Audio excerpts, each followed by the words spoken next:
जय हिंद दोस्तों, कैसे हैं आप सभी लोग। आशा करता हूं आप सभी ठीक होंगे, स्वस्थ होंगे और मौज कर रहे होंगे।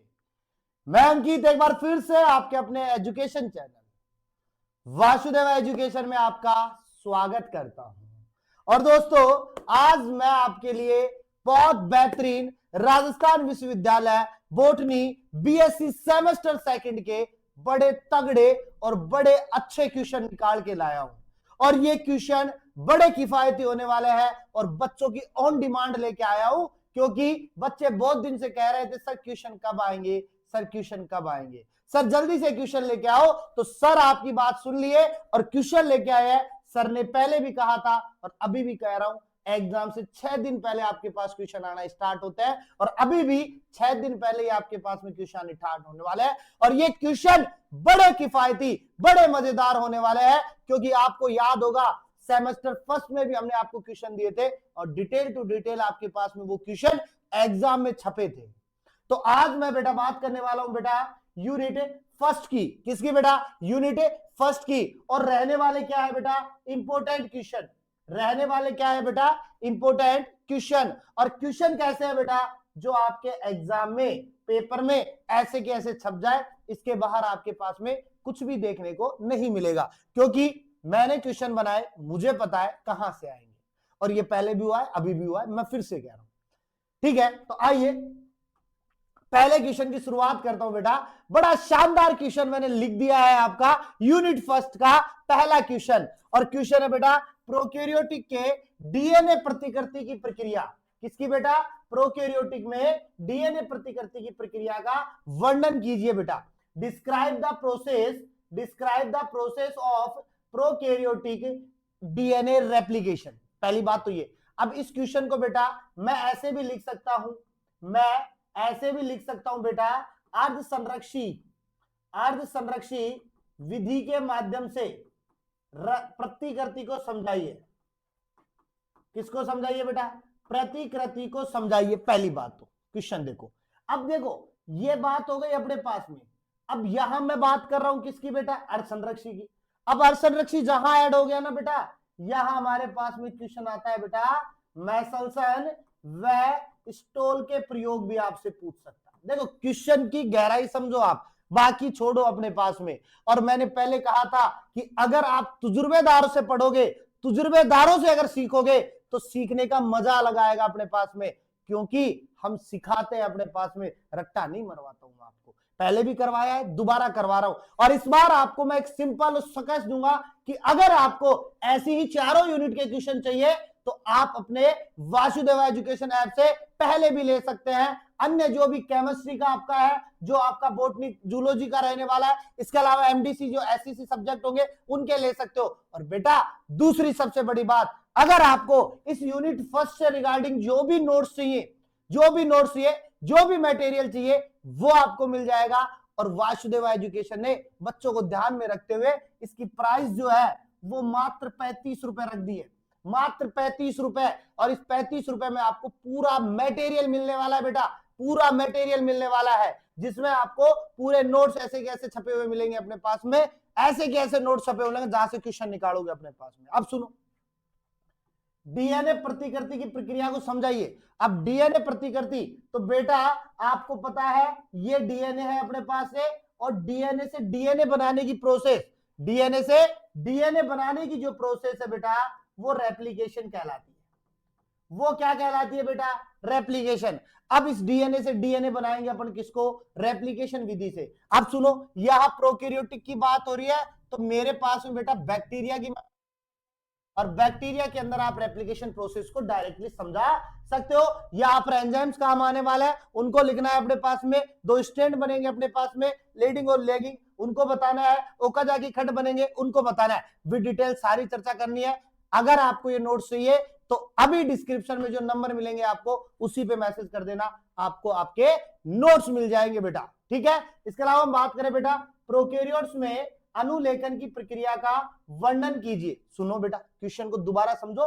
प्रोकैरियोट्स, वापस प्रोकैरियोट्स आ रहा है तो फिर बैक्टीरिया को उठाऊंगा। अनुलेखन, ट्रांसक्रिप्शन की प्रक्रिया का वर्णन कीजिए तथा प्रारंभन, दीर्घीकरण तथा समापन को समझाइए। यानी कि इनिशिएशन, इलोंगेशन और टर्मिनेशन को समझाना है बेटा। तो बेटा जैसे मैंने क्या लिखा, डीएनए से रेप्लिकेशन। अब सुनो, यहां मैं डीएनए लिखूंगा और डीएनए से क्या बनाऊंगा बेटा मैं, डीएनए से क्या बनाऊंगा बेटा मैं, आरएनए। इस प्रोसेस को ही मैं क्या कहूंगा बेटा, ट्रांसक्रिप्शन। क्या कहूंगा बेटा, ट्रांसक्रिप्शन कहूंगा, यानी कि अनुलेखन कहूंगा। अब सुनो, यहां आरएनए का मतलब तीनों आरएनए है, आरआरएनए भी है, टीआरएनए भी है और एमआरएनए भी है, लेकिन पर्टिकुलरली यहां जो बनता है सबसे ज्यादा वो बनेगा अपने पास में बेटा एमआरएनए। क्या बनेगा, एमआरएनए।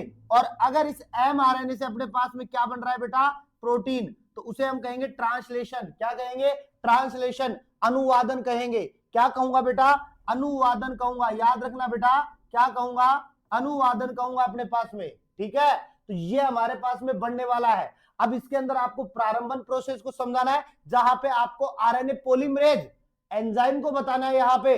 और ये आरएनए पॉलीमरेज एंजाइम जो है ना, वो अकेला काम नहीं करता है, ये अपने साथ में सिग्मा फैक्टर को रखता है बेटा। किसको, सिग्मा फैक्टर को रखेगा और उसके द्वारा ही पूरे प्रोसेस करेगा। उसके बाद में द्विध्रुवीकरण यहाँ पे आगे बढ़ेगा अपने पास में।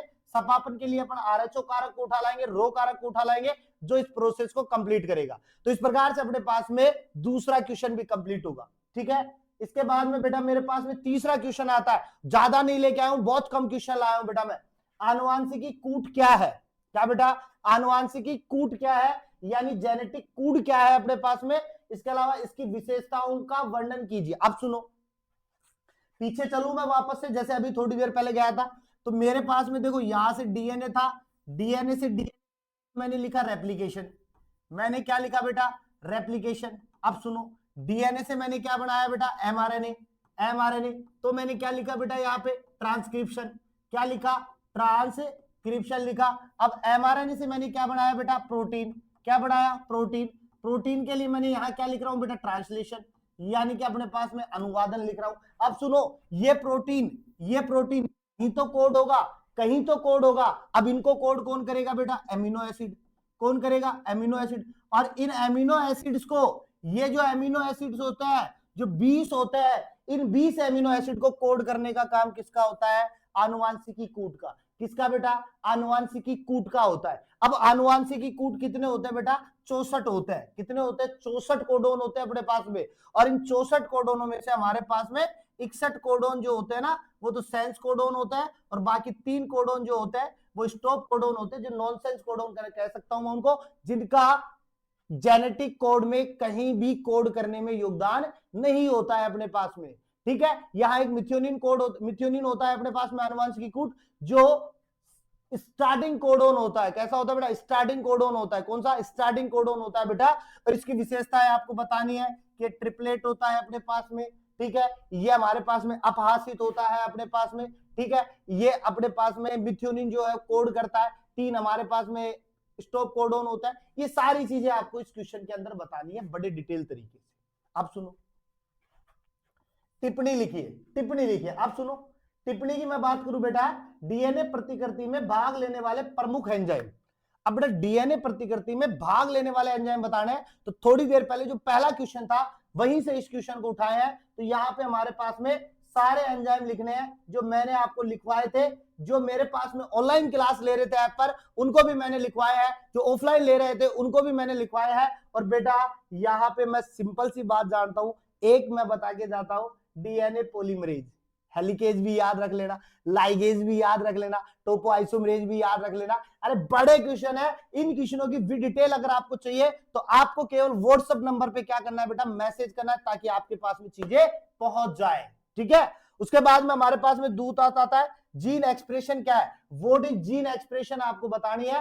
ठीक है, इसके बाद में हमारे पास में तीसरा क्वेश्चन है बेटा, राइबोसोम की संरचना एवं प्रोटीन संश्लेषण में इसकी भूमिका बतानी है। ठीक है बेटा, structure of ribosome and its role in protein synthesis. अब बेटा थोड़ा सा दिमाग लगाओ, थोड़ा सा दिमाग लगाओ। राइबोसोम हमारे पास में 2 प्रकार के, 70S और 80S। हम यहाँ पे किसकी बात कर रहे हैं, प्रोकैरियोटिक की। तो 70S राइबोसोम की संरचना आपको यहाँ बतानी है, उसके बारे में आपको बताना है। और दूसरी बात बेटा, प्रोटीन संश्लेषण बताना है, क्योंकि हमें पता है कि राइबोसोम ही आगे जाकर क्या करती है बेटा, प्रोटीन सिंथेसिस बनाती है या प्रोटीन बनाने का काम करती है। इसीलिए राइबोसोम को हम क्या कहते हैं, प्रोटीन फैक्ट्री के नाम से जानते हैं।